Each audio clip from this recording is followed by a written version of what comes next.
A 3,000-year-old mystery. A real $1,000,000 reward. Has the Indus script finally been deciphered? Was it encrypted? Or is this another rewrite of history? Some say Sanskrit is the key, but does the evidence agree? Today we expose the deception. First, did the Indus people even need encryption? Second, does Bharath Rao's cryptanalysis is legit or scripted? And finally, can we read the Indus script phonetically? The truth awaits. Let's begin.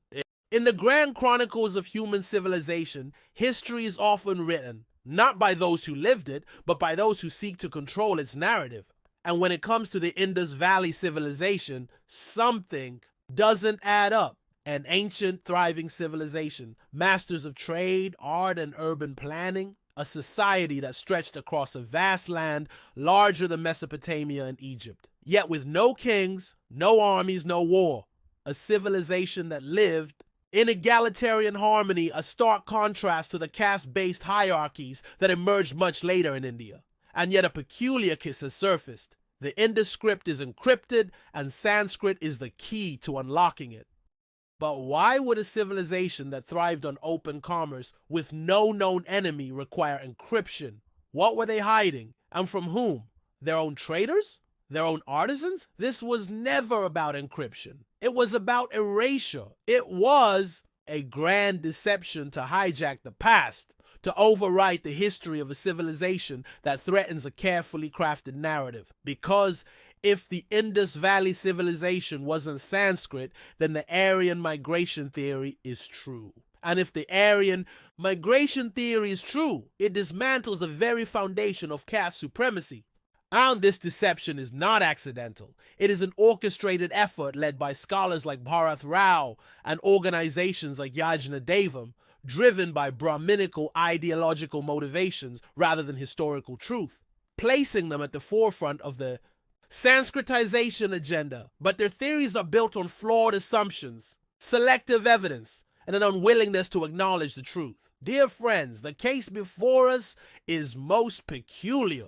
Here we have a civilization without kings, without grand war monuments, without signs of oppression. And yet modern scholars are forcing upon it a language of hierarchy, a language never spoken in its trade routes, never etched into its grand walls. What an odd contradiction.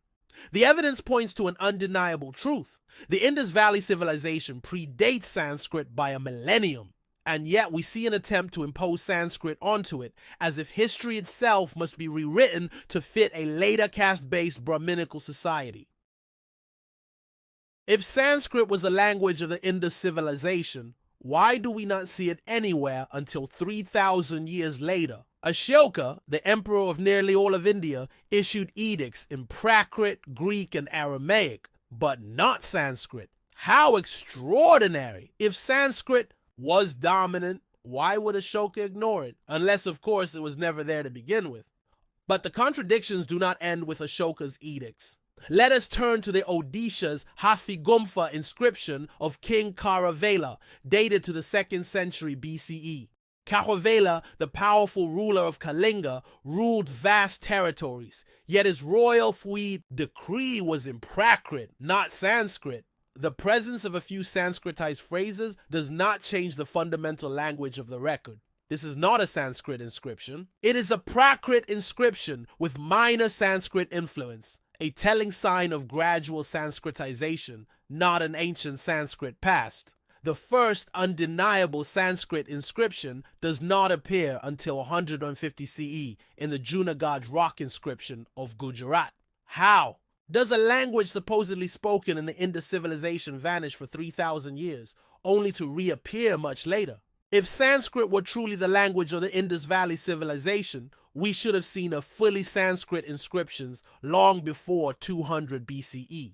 Instead, what we find is the opposite, a slow, gradual Sanskritization beginning centuries after the Indus script had disappeared. Why? The desperate need to claim Sanskrit for the Indus civilization. The answer lies not in the Indus script, but in the fear of what it represents. If the Indus civilization was Dravidian, then the Aryan migration theory is true. And if the Aryan migration theory is true, then Sanskrit was an introduced language, not the original language of the Indian subcontinent, a civilization of traders, artisans, and engineers, rewritten as a society of warriors and priests. A culture built on skill and commerce, repainted as a caste-driven empire. The evidence is overwhelming. The Indus script was never Sanskrit, nor was it encrypted. But what about the so-called scientific cryptanalysis model used to claim encryption? Good question. Mathematics does not discriminate. Let us examine the evidence dispassionately, methodically, and without bias. Ever since I learned to read the Indus script from Jiva Iyer, I've been using it for everyday notes, reminders for office work, quick thoughts, and even grocery lists. So when I first heard that Yajnadevam's Bharath Rao had also deciphered the Indus script using cryptanalysis and unicity distance models, my curiosity was piqued. As a math enthusiast, I was genuinely excited. Could this finally provide concrete evidence of Sanskrit's existence before the Common Era? More importantly, did Tamil and Sanskrit coexist during that time? And perhaps it could even answer a question that has always lingered in my mind. Are we mistakenly calling Prakrit or Pali as Sanskrit? But as I looked deeper into Bharath Rao's claims, the excitement turned into skepticism. The numbers didn't add up. The methods didn't hold. And the so-called discovery felt less like a breakthrough and more like a pre-scripted illusion. So this is a kind of commonly asked questions. Oh, you decipher it as this language. Can someone else decipher it as a different language? And the answer is no, if the length exceeds a certain amount. Okay. The only thing here that is a decipherment is the first column and the last column. Between the first and the last column is the reconstruction of the meaning of the symbol. And that, whether I'm right or wrong, is irrelevant because it doesn't change the value of the symbol or it doesn't change the reading of it. No, have you read a sequence, right? You have read a sequence. I've read an inscription. Yeah, sequence of symbols, right? Yes. I use those words.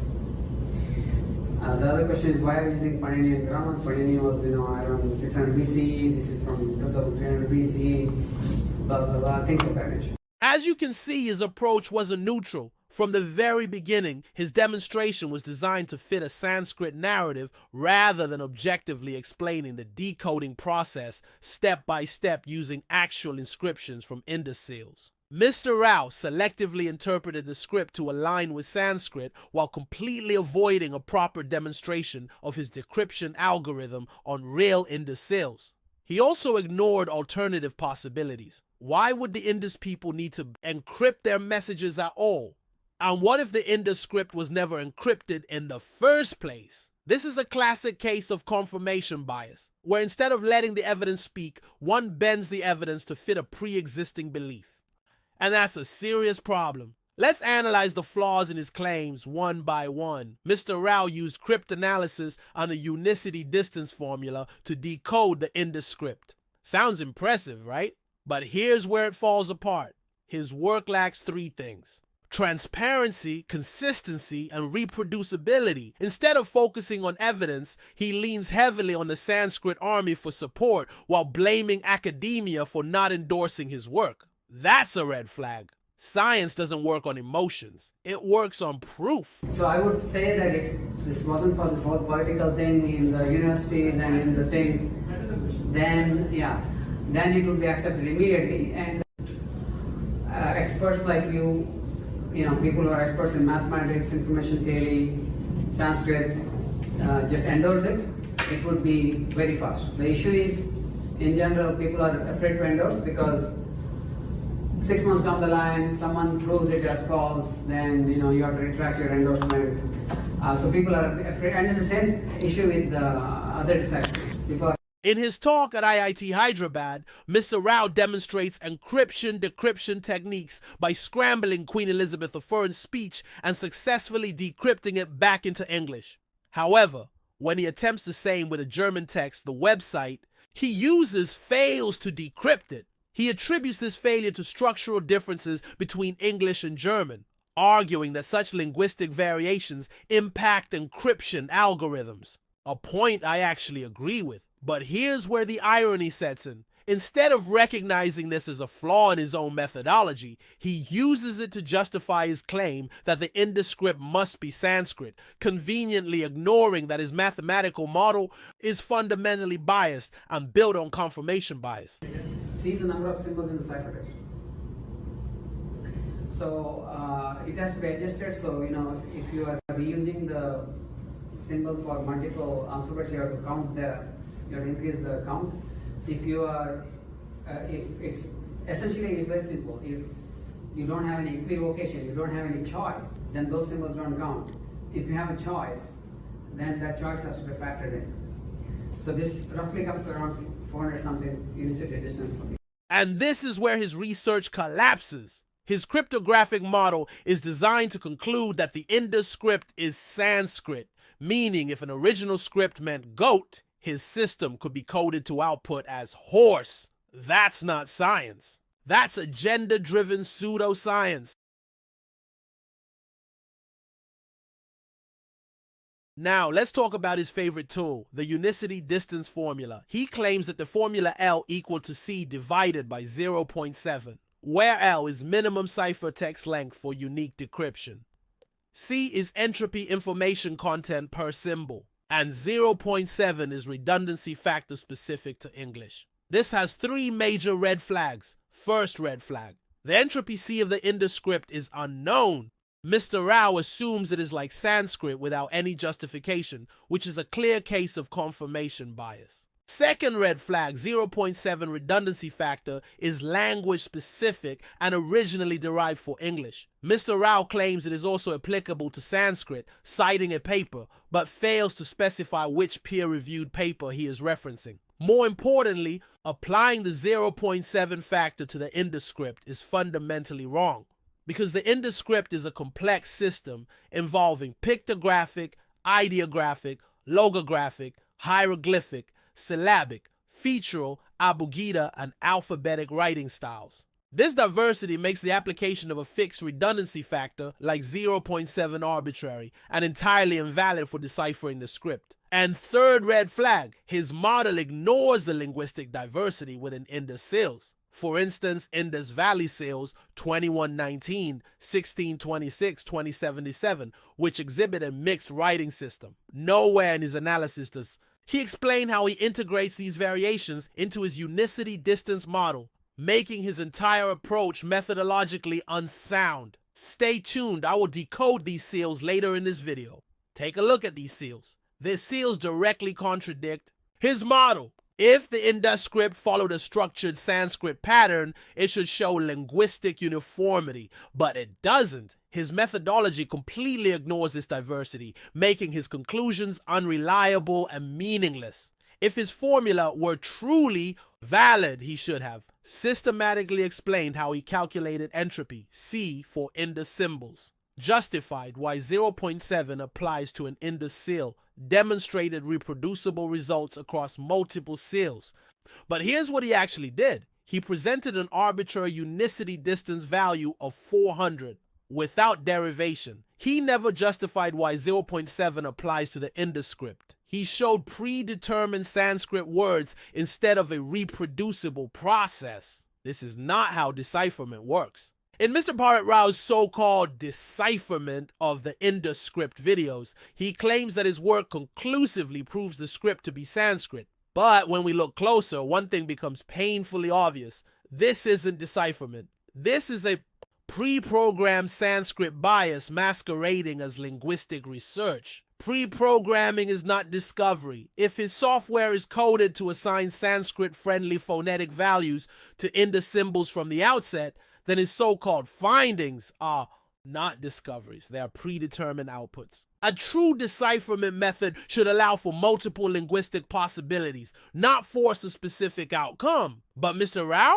He doesn't seem interested in neutrality. To make this simple, let me show you a familiar example. Think about the Bahubali movie, where the Kalikeya tribe speaks the fictional Kilikili language. Nimda, those rest tell me. Har tabush crack oikinim bomla, mohinozu unakarsa, minu opizra, shukue, min bahatte, sarat. Or the Star Trek universe, where characters speak Klingon.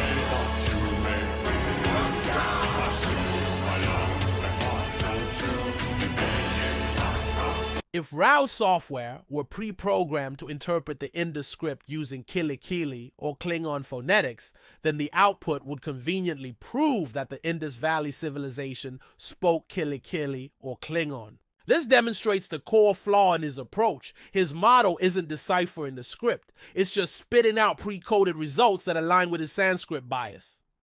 If I were in his position, I would have taken a completely different approach. A legitimate decryption method should test the script against all major classical languages of India, including Odia, Gondi, Tulu, Telugu, Kannada, Malayalam, Bengali, Marathi, and most importantly, Tamil, Pali, and Prakrit.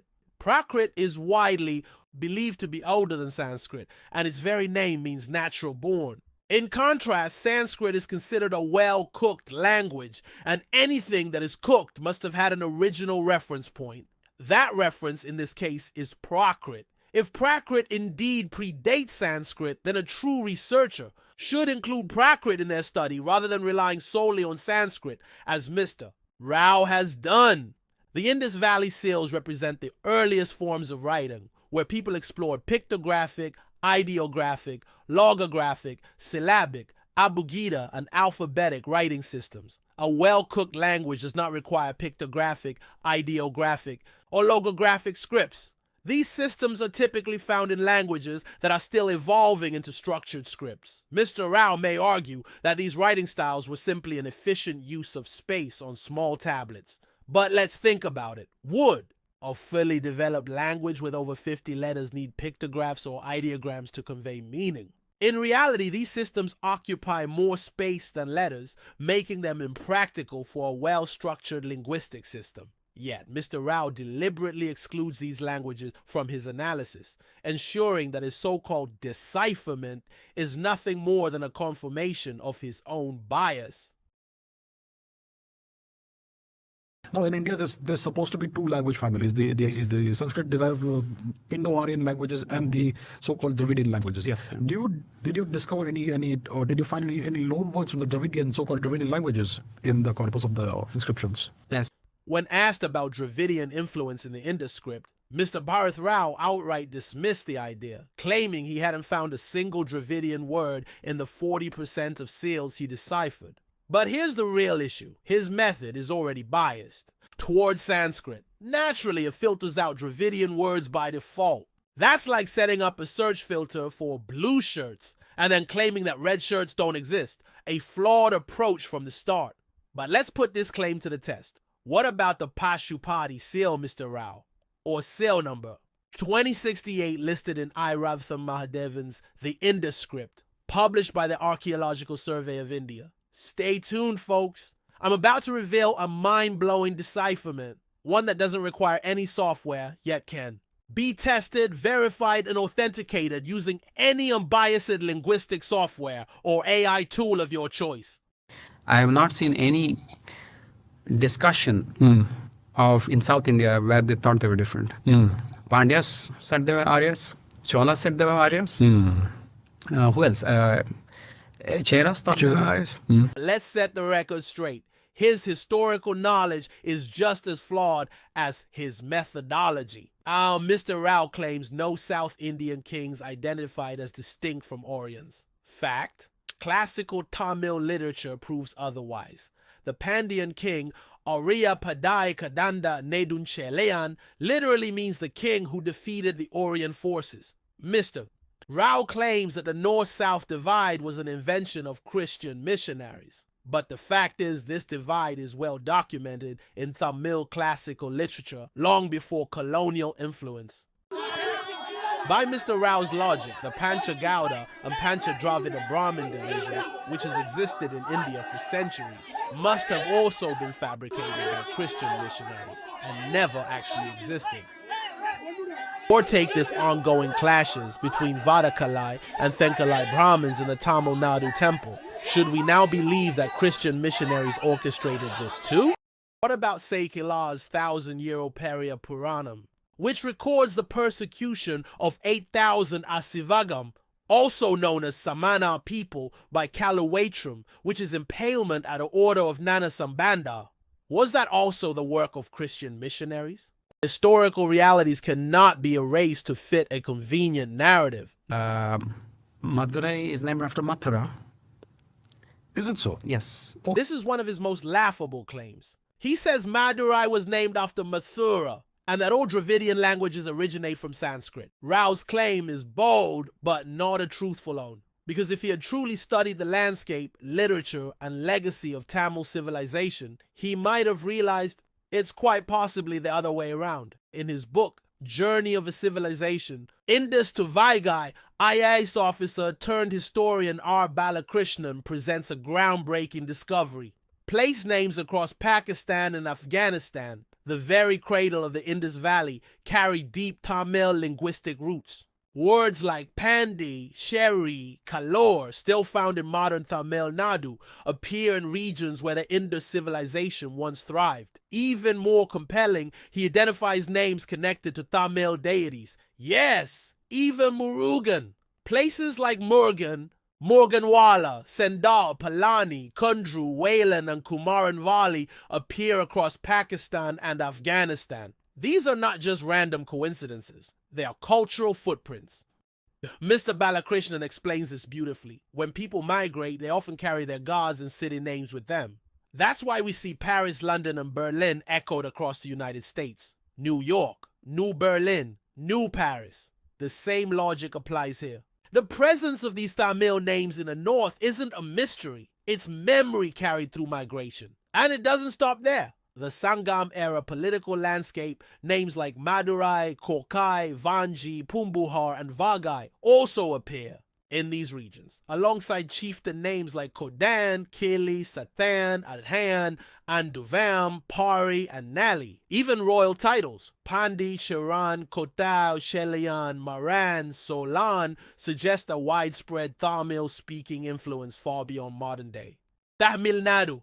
So instead of claiming Madurai came from Mathura, ask the reverse. Was Mathura a later Sanskritization of Madurai? Why does this possibility scare people like Mr. Rao and his Brahminical ideology followers so much? Because if Tamil existed before Sanskrit, then Sanskrit cannot claim to be the origin of all Indian languages. And worse, for them, if Tamil stood independently, then the lack of archaeological evidence for early Sanskrit becomes impossible to ignore. Let's talk facts. The Vedas and Puranas, which are foundational to Sanskrit, have no physical manuscripts or inscriptions before 150 CE. Meanwhile, Tamil boasts thousands of Sangam-era texts dating back over 2,000 years, discussing real life, landscapes, love, war, natural calamity, trade, grief, not just deities or dogma. These weren't myths. Sites like Kil Adi, Sivakalai, and Pumbahar were excavated using Sangam texts as a guide. And guess what? The archaeology matched the literature. So when Mr. Rao and his Yajandevan backed society claim Madurai was a Sanskrit city, they are not just misinterpreting history, they're attempting a cultural hijack. Because if Tamil is absorbed into Sanskrit, then suddenly Sanskrit doesn't need archaeological proof. Tamil becomes its retroactive evidence. But here's the kicker. DNA from Rakhigarhi, one of the largest Indus Valley sites, shows no Aryan ancestry directly back in the Dravidian origin theory. Meanwhile, modern Indian DNA, especially among upper caste Brahmins, carries strong Aryan markers. This contrast makes one thing clear. Aryan migration into India happened after the fall of the Indus Valley civilization. This strongly proves that Sanskrit was never spoken by the ancient Indus Valley people. making Sanskrit not an indigenous Indian language. Rao also claims that all Dravidian languages originate from Sanskrit. Let's debunk this nonsense. If Tamil was derived from Sanskrit, why do we have thousands of years of continuous Tamil inscriptions? The Chera, Chola, and Pandya dynasties left behind a vast history of Tamil inscriptions and literature that stand on their own. Without Sanskrit dependency, just because some of Sanskrit words mixed in Tamil, does that mean it came from Sanskrit? No! By that logic, because we say coffee or tea, does that mean Tamil, Telugu, Hindi, Gujarati, or Bengali came from English? Absolutely not. In fact, if we remove all foreign words from Tamil, the language not only remains intact but functions even more beautifully and efficiently, proving its inherent linguistic strength and independence. Tamil didn't descend from Sanskrit. Tamil didn't borrow its civilization. Tamil remembered it. Tamil carried it. Tamil built it. Part 3. Mapping the Indus script and reading the seals phonetically. Tamil vowels, known as Uyir Eluthu or soul letters, are the foundation of Tamil phonetics. As explained in Tholkappiyam, they are classified into 3 types: short vowels, long vowels, and compound vowels, also known as diphthongs. On your screen, you're now seeing a table that shows the mapping between Indus script vowel signs, their Tamil equivalents, and their pronunciation. Short vowels like ah and e are quick and clipped. Long vowels like ah and e are stretched or held sounds. And then we have the compound vowels, I and ow. These compound vowels are not short vowels. They are long vowels. And this is backed directly by Tholkappiyam, which classifies them as long diphthongs that take 2 matherai. This is exactly why the Indus script used the long vowel ah to construct I and ow, not the short ah. But here's the turning point. In both the Indus script and during the time of the Thirukkural, I and ow were not yet standalone letters. They existed phonetically, but were constructed using the long vowel ah, modified slightly to add either an I or a U glide. This system, using visual or phonetic modification of a base vowel to create diphthongs, is exactly what Tholkappiyam describes over 2,000 years ago. And that's incredibly important, because it means the phonological system used in the Indus script, especially for constructing compound vowels like I and ow, is identical to the system described in classical Tamil grammar. This is not just similarity. This is proof that the Indus language followed the same vowel logic as Tamil. So, when people say Thiruvallur never used ow, the truth is he absolutely did. Phonetically, the sounds were there. The written forms just hadn't split into separate symbols yet. And now, with the Indus script showing the same behavior, building I and ow by modifying ah, we can say with confidence the Indus language wasn't Sanskrit or some unknown tongue. It was Tamil. In its earliest written form, what you're hearing and what you're seeing on screen is a continuation of thought, sound, and script that started in the Indus Valley, flowed through Tholkappiyam, and lives on in Tamil today. Tamil consonants, called Me Eluthu or body letters, form the structural backbone of the language. There are 18 of them, and unlike vowels, they don't carry sound on their own. Instead, they serve as the framework that supports vowel sounds to form full syllables. On your screen now, you're seeing a table that maps each Tamil consonant to a corresponding Indus script symbol. Along with its pronunciation, each consonant in Tamil has a clear phonetic identity shaped by tongue position, airflow, and articulation. And what's remarkable is that many of these exact same consonant sounds appear in the Indus script, not randomly, but systematically. Across hundreds of cells, we see repeating symbols that align not just visually, but phonetically with the Tamil consonants. Even uniquely Tamil letters like il, and ir, which have no equivalents in Sanskrit, show symbolic representation. In the Indus system, this isn't just resemblance. This is phonetic alignment. The Indus script represents consonants the same way Tamil does, through sound-based symbols that build words syllabically. You're not just seeing visual similarity, you're looking at direct evidence that the Indus script didn't just resemble Tamil, it was Tamil, in its earliest encoded form. In Tamil, the building blocks of words are called Uyirme Eluthu, Compound letters formed by combining a consonant with a vowel. And just like in Tamil, the Indus script reveals a system that isn't pictorial or symbolic. It's syllabic and phonetic. On screen now, you're seeing a set of the first 18 Tamil compound letters grouped into Valinam, hard sounds, Melanam, nasal sounds, and Idayanam, fluid glides. Alongside each Tamil letter, we've shown its Indus script equivalent and pronunciation to highlight how even these early compound syllables are phonologically encoded in both scripts. Now turn to this table. It reveals the writing logic behind it all. We begin with a base consonant, like ik, which has human-like Indus script. With one simple stroke, it becomes ka. Another stroke gives us ka. What you're seeing is Tamil's Abugida system in action, a structure where the consonant carries an inherent vowel, and vowel changes are shown through minimal visual adjustments. And here's the breakthrough. The Indus script behaves the same way. It's not replacing whole characters for new sounds. It's not using abstract symbols or pictographs. It's using phonetic base forms, just like Tamil, and modifying them to express vowel shifts. And there's one more clue. Subtle but powerful. In the Indus script, we sometimes see compound forms like me written as m plus e and chi written as ich plus e, following Tamil's compound logic exactly. But in other places, these same sounds appear as standalone symbols. This tells us something profound. Just like in early Tamil script, the compound letter system was still evolving, or perhaps being compressed for space, beautification, or stylistic balance. These are practices deeply embedded in Tamil's long history of palm leaf manuscripts, poetic inscriptions, and structural fluidity. This is not guesswork. This is the natural handwriting of a script still growing into form, yet already bound by Tamil phonetic and grammatical rules. The Indus script wasn't chaotic. It was adaptive, logical, and phonetic, just like Tamil. This is not a theory. This is visible. This is structural. This is Tamil encoded. You're witnessing a shared writing logic between ancient Tamil and the Indus script. That's not resemblance. That's proof of origin. In this section, we're going to decode 5 Indus cells displayed on your screen using the Indus script mapping. Each symbol will be read phonetically. Before we begin, let me briefly explain the source and methodology behind this analysis.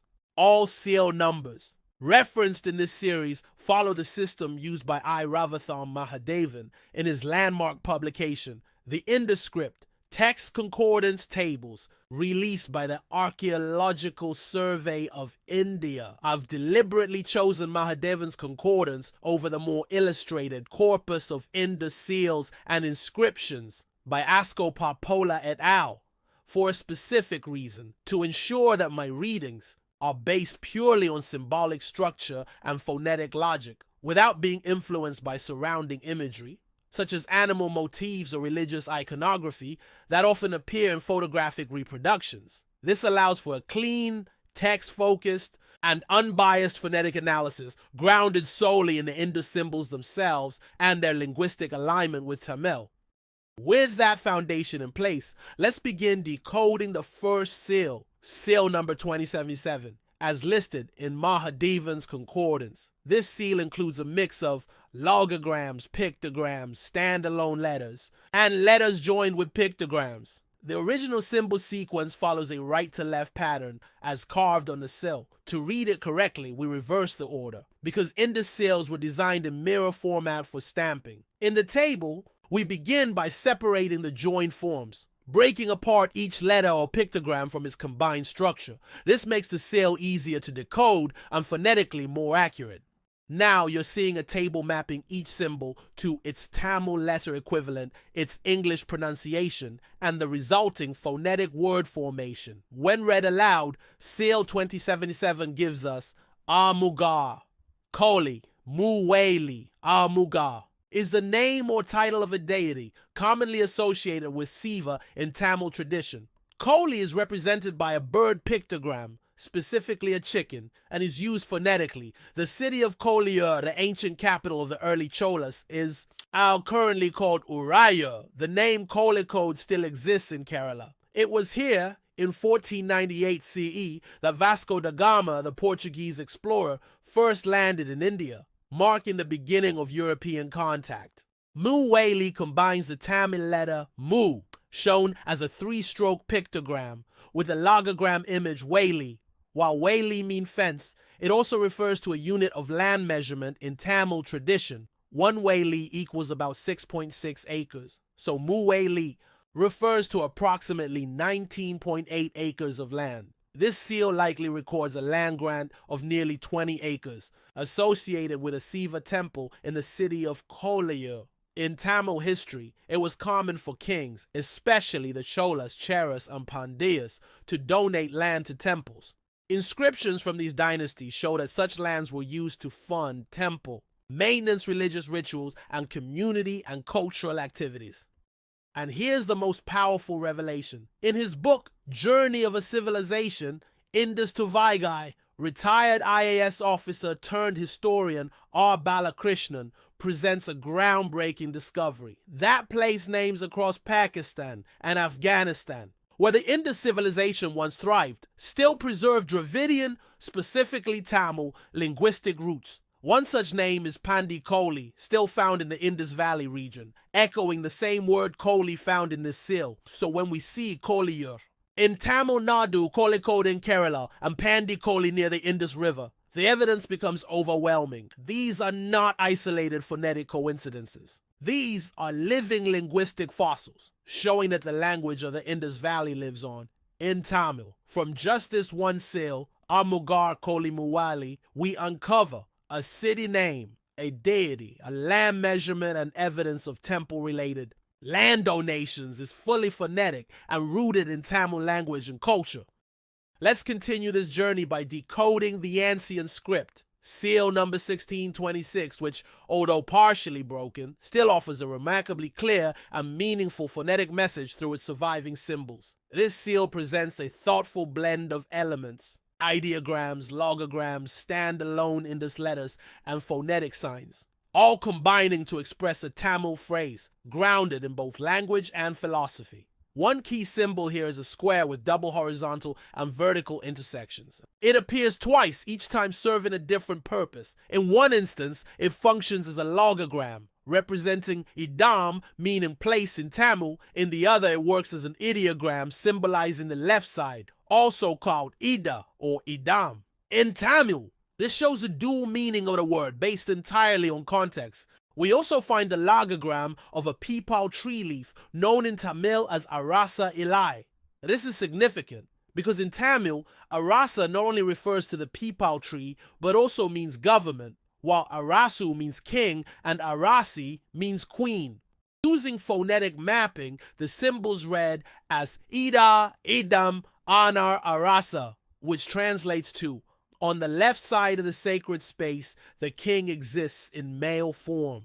This aligns beautifully with a core Tamil Shaivite concept, where Shiva and Shakti exist as one. In this form, Shiva either shares his body with Shakti or stands beside her, traditionally on the left side, embodying balance and divine union. But it's possible that during the Indus Valley era, Shiva stood on the left side of goddess Sakti, which is opposite to the modern depiction, where Siva is shown on the right. Here's how the words break down. Arna refers to the one, who takes male form. Arasa reinforces his role as divine king, and Ida Idam carries both spatial and symbolic depth.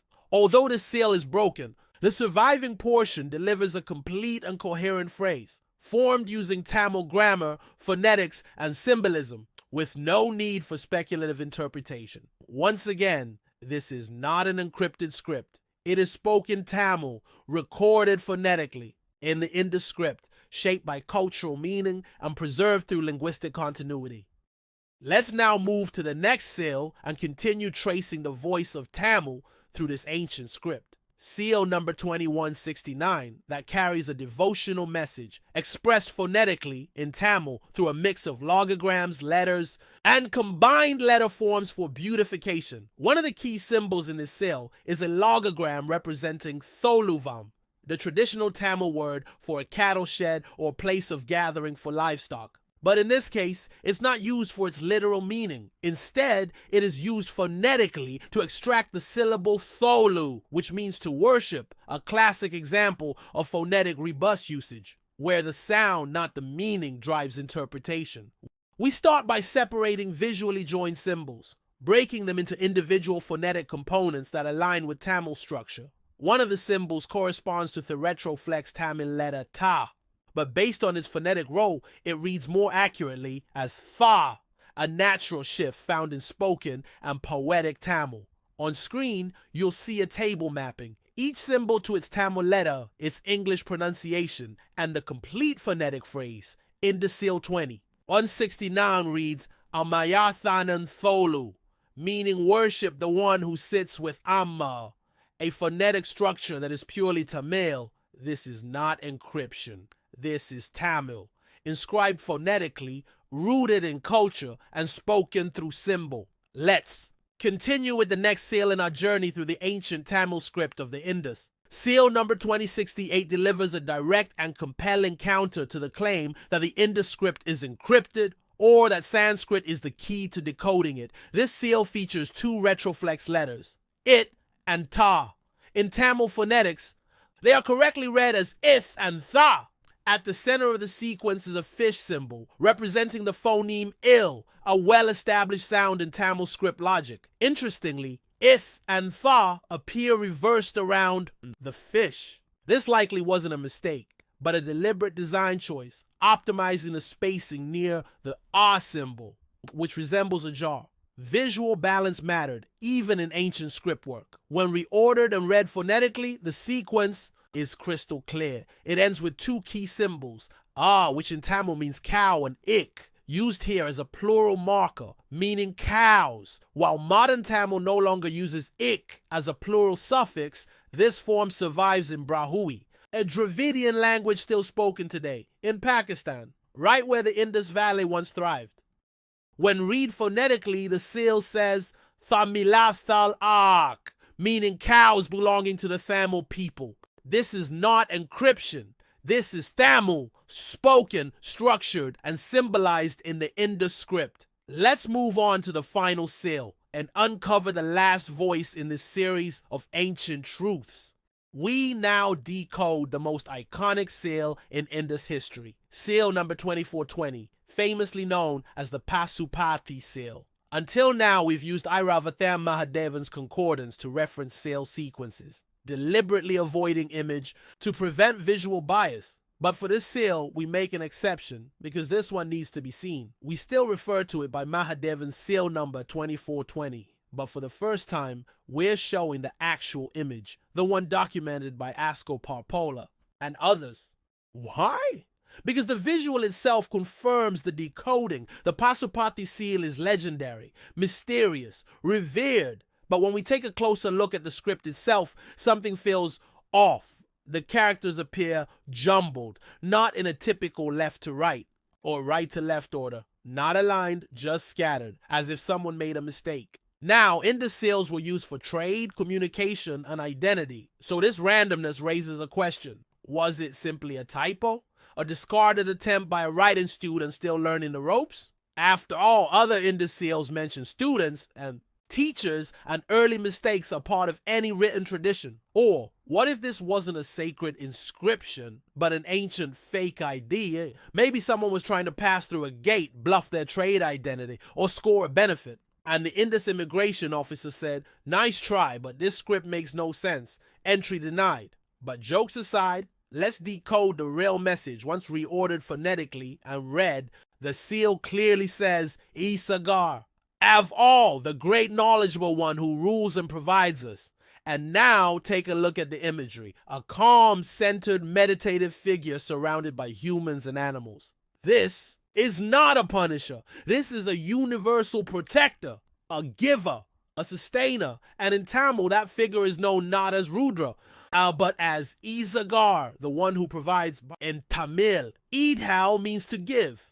Igai means generosity. Isagar is the one who provides. This is not theory. Even in Tamil mythology, Amasakti tests Siva's giving nature, and he passes. Because the real Siva was always a provider, not a destroyer. This isn't just one seal. Across multiple seals with consistent decoding, the phonetics match Tamil, the grammar matches Tamil, the culture matches Tamil, and the imagery confirms it. The Indus script is Tamil. Bharath Rao claims this seal says Asha Shanmana, meaning honorable punisher, and ties it to Rudra of the Rig Veda, but he never decodes it step by step. No phonetic mapping, no symbol breakdown, no actual values for his math model. Just an assumption that Sanskrit is the key. Even more critically, the Rig Veda never mentions Siva by name. The identity of Rudra as Siva came much later. It's a rebranding. Our reading doesn't need reinterpretation. It speaks directly. To close this chapter, let's return to the timeless wisdom of Thirukkural. Karka Kasadara Karpavai Katrapin Neka Adhaku Thaga, meaning learn thoroughly what should be learned, and having learned, stand firm by it. This isn't just a lesson in learning. It's a call to responsibility. We didn't just decode seals. We listened to a language hidden in plain sight and stood by the truth that emerged. So what have we uncovered? We questioned the very need for encryption in the Indus script and showed why the language of the Indus people didn't need to be locked behind code. We exposed the bias and flaws in Bharath Rao's Sanskrit-based theory and challenged the dangerous pattern of linguistic appropriation. But we didn't stop at critique. We mapped Indus symbols to Tamil phonetics and grammar and phonetically decoded 5 original seals, not through speculation, but through linguistic logic and cultural continuity. And to bring it full circle, we even wrote a Thirukkural in Indus script without breaking a single rule of Tamil grammar. That's not a coincidence. That's proof. What you've witnessed today is not theory. It's linguistic DNA, preserved in palm leaf manuscripts, etched in stone, and now rising again through these ancient sails. And in doing so, we're not just challenging the idea that Sanskrit is the root of all Indian languages. We're also showing that the Aryan migration did happen, and that Tamil, a Dravidian language, was already flourishing before it. If this video challenged what you thought you knew, or opened your eyes to something deeper, like it, share it, and hit that subscribe button, not just for the algorithm, but so the truth can reach everyone who's still being taught that the Indus script is a mystery, or that it's encrypted. Let's break the echo chamber that says India had just one language family, everything evolved from Sanskrit, and Tamil came later. It didn't. Tamil came first. And it's time we all start reading it, even in the Indus script.